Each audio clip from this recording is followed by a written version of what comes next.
So we're going to start the last section of chapter 14, and instead of reading out of the book, I think it would be a lot better if we did a PowerPoint. And so I handed you guys these notes. And so what we're going to do is you're going to follow along in the PowerPoint, and you see the blanks. You're going to fill in the blanks from the PowerPoint. So make sure you're sitting somewhere where you can see the computer. I know it's not a very big screen. Can everybody see it? Can you see it, Devin? You good? Okay. So chapter 14 starts with reforming society. We talked about working conditions. Were they good working conditions? No. No. Were they conditions that you would want to work with? No. So people are starting movements to make life better in America. That would include working conditions, slavery, women's rights, things like that. So that's what section 3 is about. And so we'll go through the PowerPoint and you can fill in your notes. First, you're going to have your vocab, and the first vocab word is revival, which is a reawakening. The most modern revivals that you hear about are sort of Christian revivals. You guys ever heard of concerts they call, it's a Christian revival concert. Revival is just kind of, it's just sort of like renewing old faiths. And that's how it's used in this section. Next, you've got reformer, who is a person who wants to improve society. Martin Luther King would be a reformer.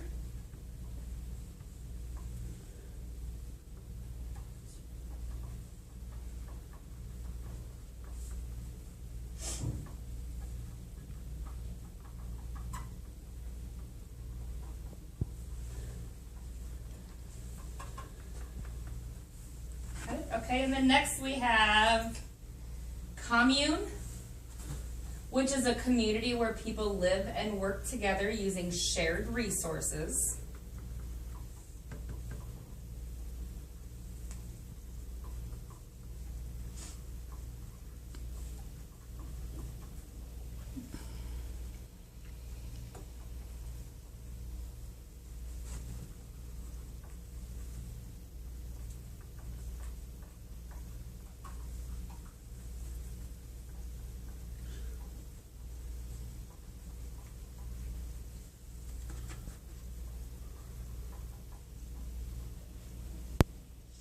Next we have, okay, sorry.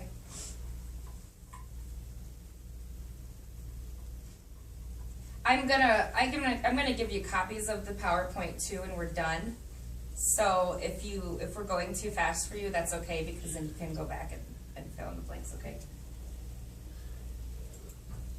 Next we have temperance, which is a reform movement that was opposed to drinking alcohol. This is a movement. Do you guys know what it was called when we did ban alcohol in our country? Starts with a P. Protesters. Close. Prohibition. Prohibition, right. But this is just a movement. This isn't prohibition. This is just a movement. People were opposed to alcohol, so they kind of started a movement.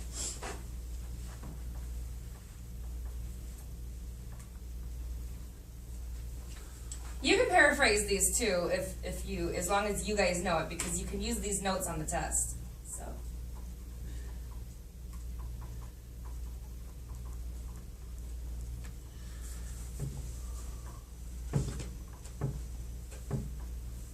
And our last vocab word is abolition, which is the elimination of something, which in this case is going to be slavery. To abolish.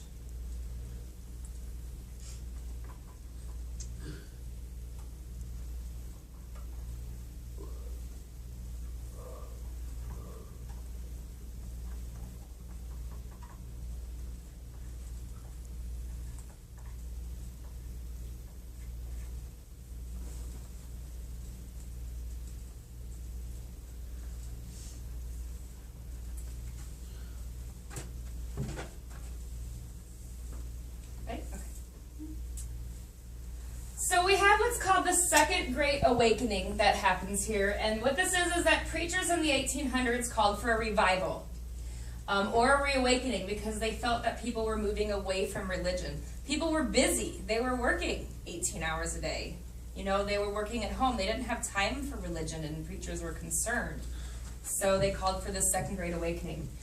New religious groups were formed with many new ideas. William Miller predicted that the world would end, and hint, hint, look at your notes. William Miller predicted that the world would end between March 21st, 1843 and March 21st, 1844. How'd that work out for him? Did the world end? No, not so much. His wrongful predictions sparked the foundings of the Seventh-day Adventist Church. Joseph Smith of New York founded the Church of Jesus Christ of Latter-day Saints, which is also known as the Mormon Church. So that should answer number 2 and 3 for you.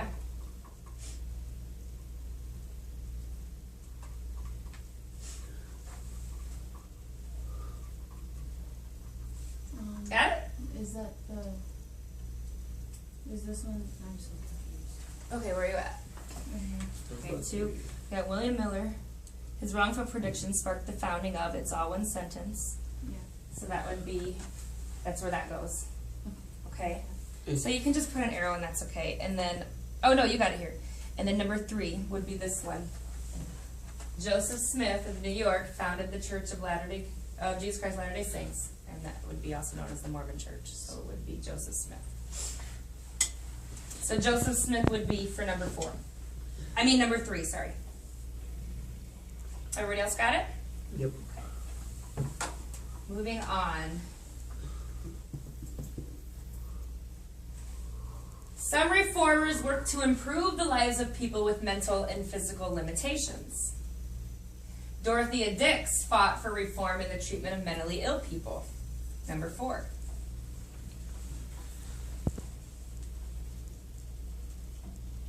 People like Robert Owen fought to improve working conditions, which we talked about. And the temperance movement worked to outlaw alcoholic beverages, which was also a vocab word. Number 5 would be the temperance movement.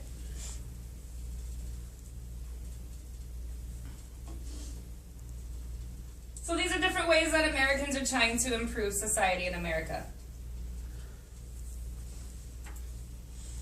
Abolition versus slavery. 2 different movements towards ending slavery existed. The first was the abolition movement, and the second was the anti-slavery movement. It's number 6.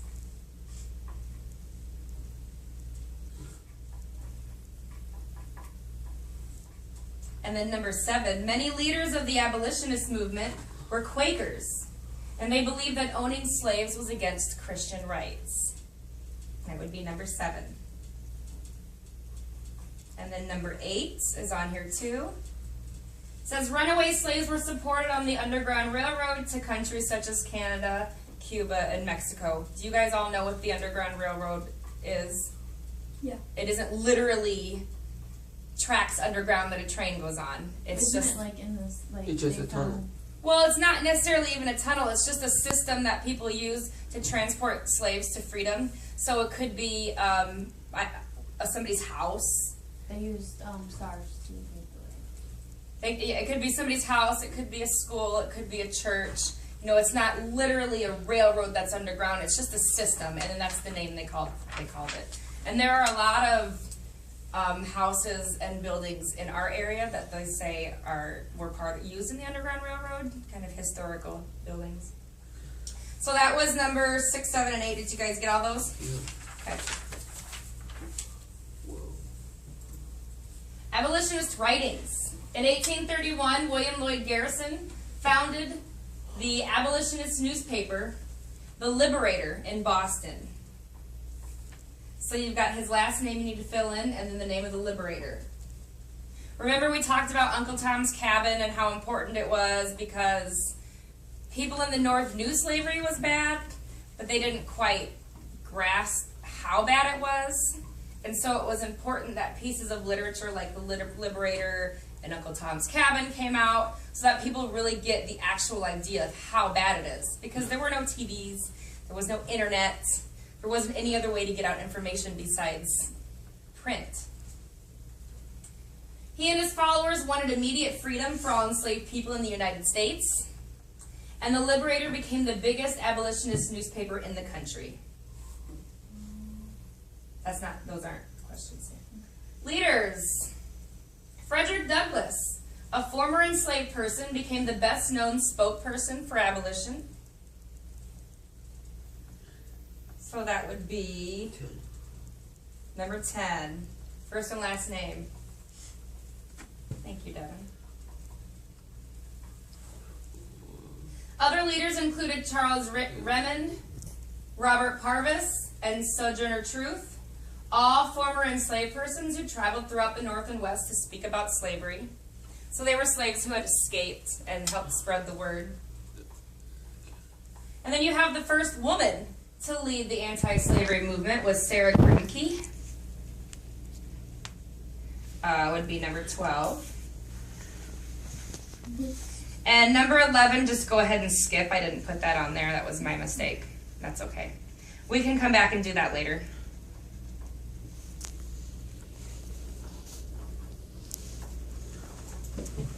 Women's role in society. Remember what we learned before? Who could vote? Men. What kind of men? Rich men. Working men. Could they be slaves? No. Free black men?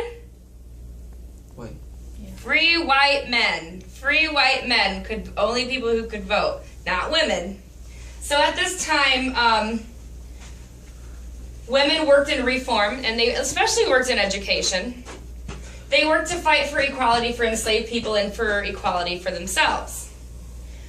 Women were respected mainly as wives, mothers, and housekeepers. So they weren't respected business people. Okay, you didn't go to a woman and talk about buying a horse. Okay, they took care of the home.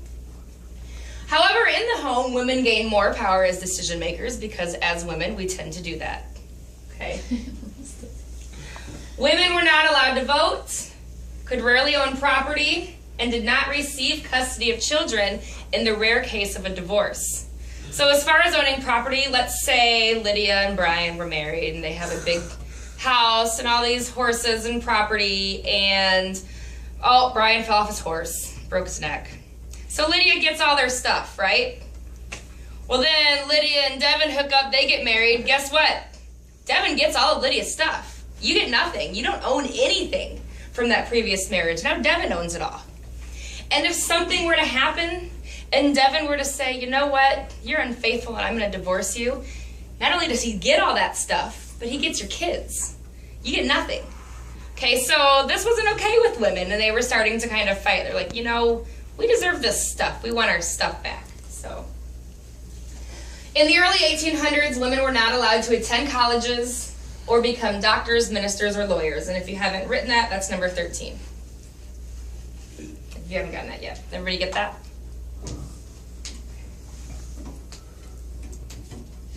A movement for women's rights. Lucretia Mott and Elizabeth Cady Stanton launched a movement for equal rights for women in 1840. They worked to pass laws allowing women to own property. Women began to make some important strides towards equality at this time. Number 15, Dr. Elizabeth Blackwell became the first female doctor in the United States. Big deal, considering they weren't even allowed to go to college before this. And then you've got Susan B. Anthony, which is number 16, who worked to obtain women's rights to vote, which unfortunately didn't actually happen till the next century, but you know you got to start somewhere.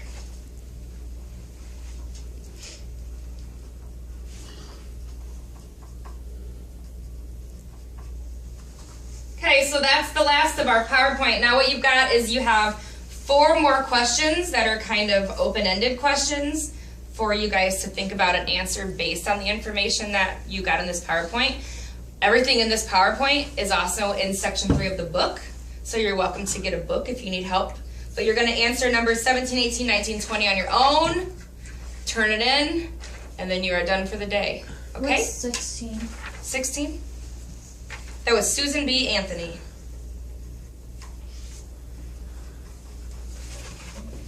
you're on your own.